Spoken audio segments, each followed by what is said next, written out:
Real quick, before we start the video, I have an announcement to make. I'm running a charity stream for St. Jude's Children's Hospital where I'll be playing Smash and maybe other Nintendo games with some friends. Mark your calendars because this stream is taking place on Monday, December 9th from noon to midnight Eastern Time. It's gonna be really fun and I hope to see you all there. You can tech the barriers on the King of Fighters Stadium.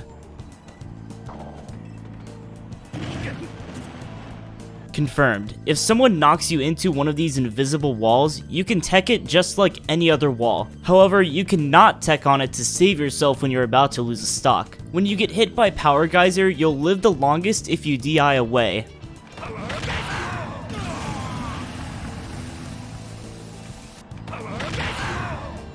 Smashed. DIing down and away is actually much better against this move. It has a weird 70-degree knockback angle. Basically, any move that has a 70-degree knockback angle has its knockback weakened significantly if the recipient DIs down and away. Terry's side specials scale separately.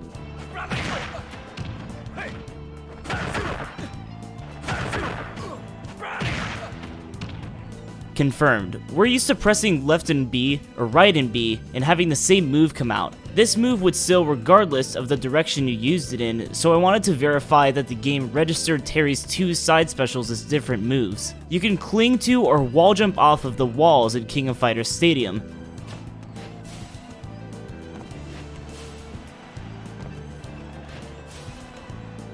Smashed. This is where the invisible barriers start to act differently than normal walls. Characters with wall jumps or wall clings could interact with normal walls, but I guess it would look weird if they could wall jump off of nothing. Corrin and Luigi can stick to the barriers with their side specials.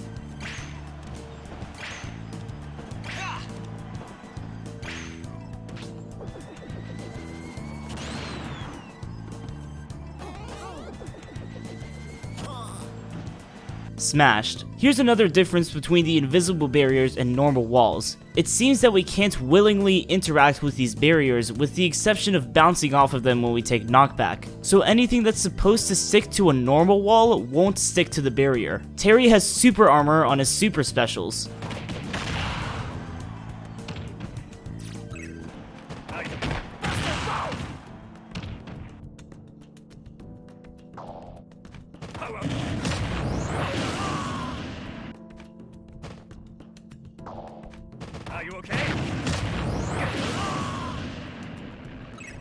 Smashed. The armor on these moves is actually heavy armor, not super armor. So a small hit like a jab can't stop it, but a strong hit like a bob-omb can. When Villager pockets a grounded power wave and then uses it in the air, it becomes an aerial power wave.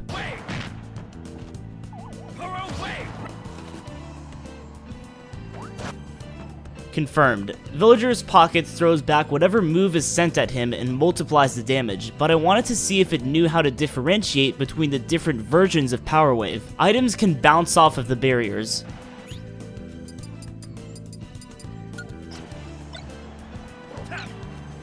Smashed. If you throw an item at the wall, you would think that it would just bounce off the wall, right? But it just disappears into thin air. Gone. Reduced to atoms. I have no idea why they decided to just Thanos snap anything that touches the barriers, but it looks like they don't want anything to interact with them except fighters. Terry can use both of his side specials to recover.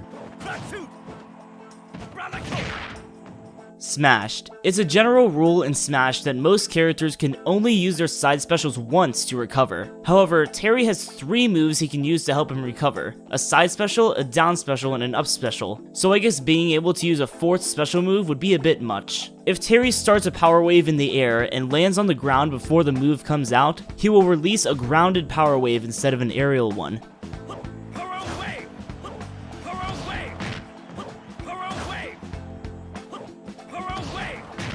Confirmed. Basically, the game evaluates where Terry is right before the move releases, instead of doing so right when the move is starting up. This is how the game decides whether to use an aerial power wave or a grounded one. The final Smash version of Buster Wolf does more damage than the super special version.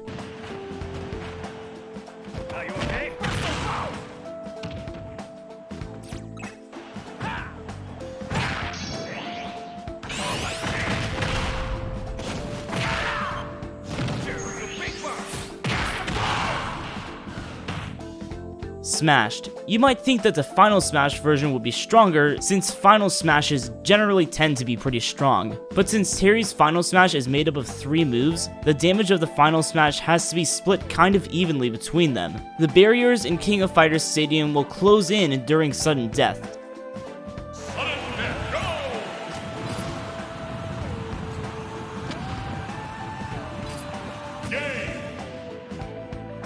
Smashed. Eventually, the blast zones will close in so they pass the barriers. This means you can die normally if you get launched to the side. Dodge attack scales separately from up tilt.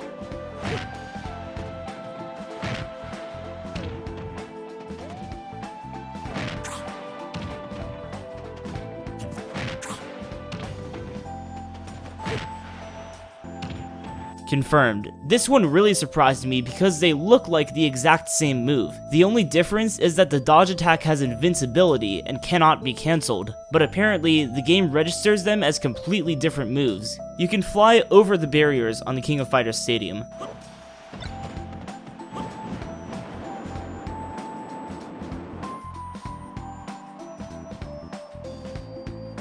Smashed. Some people have been theorizing that the side barriers have a limited height, but we can only reach a little bit above the top blast zone. If the barriers do stop eventually, it's at a height we wouldn't be able to reach. Input Power Dunk has a spike hitbox.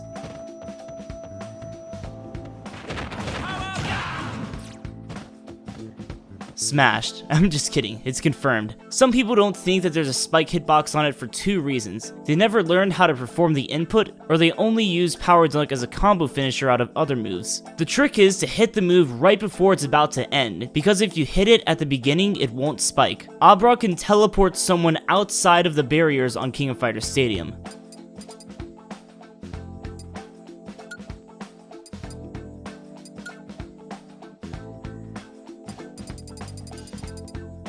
So, I went to test this myth out, and I realized that the amount of assist trophies and Pokemon you can use on this stage is very limited. I guess they don't function properly with the side barriers. Technically, this myth is smashed, but damn it, we're gonna find a way to get through these barriers. Oh, I know, maybe Mr. Game & Watch's Final Smash can drag someone through them.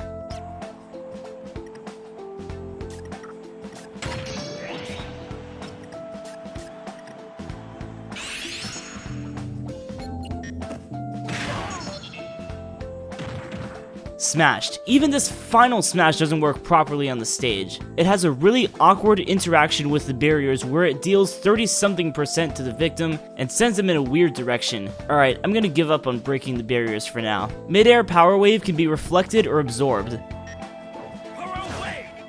Confirmed. I was curious about this because the Midair powerwave doesn't look like it actually goes anywhere, so it just looks like a normal hitbox. But I guess a projectile is a projectile. Here's something I've been thinking about. Is Buster Wolf really a command grab? I have 2 myths I'm gonna test that will hopefully help me find an answer. The first of these is that Buster Wolf can grab someone out of their shield.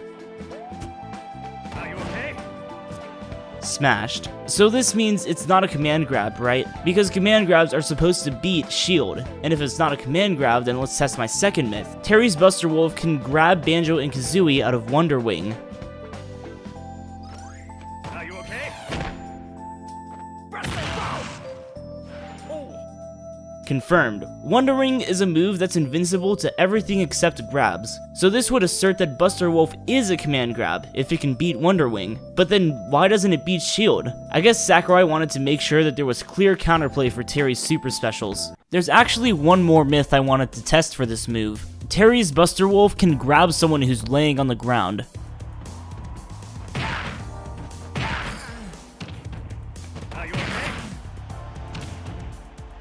Smashed. The interesting thing here is the hitbox that replaces the grab. It's also noticeable when the move is used on shield, but it's a good design choice to cover the cases in which the grab won't land. Sometimes laying on the ground is confused with tripping. For some reason, people can be grabbed while they're being tripped, but not when they hit the ground after tumbling. Terry can B-reverse his side specials.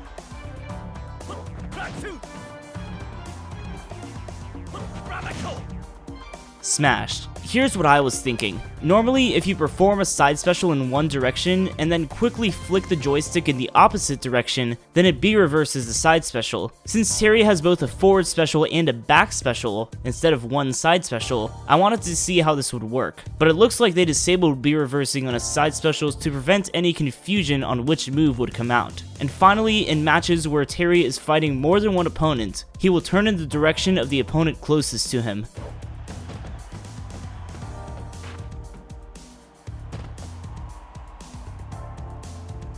Smashed. Terry's mechanic where he always faces his opponent is disabled in free-for-alls or doubles matches. I guess with so much going on, the game would get confused about who Terry is supposed to be facing. Thank you all for watching. That's the end of the myths, but stick around because I have a quick update on my channel. First of all, I have a huge giveaway in the works. It's gonna be something massive, like a Switch or maybe even a PC. I'm still working out the details, but I'll let you know when I can officially announce it. It'll probably be either in a video or on the community tab or both. I also have some new content planned that's potentially not going to be Smash. This does not mean I'm going to stop making Smash content, but it will mean that I'll be trying new things, and I hope I have your support on that. So that's all I have for today, and I'll catch you in my next video. See ya.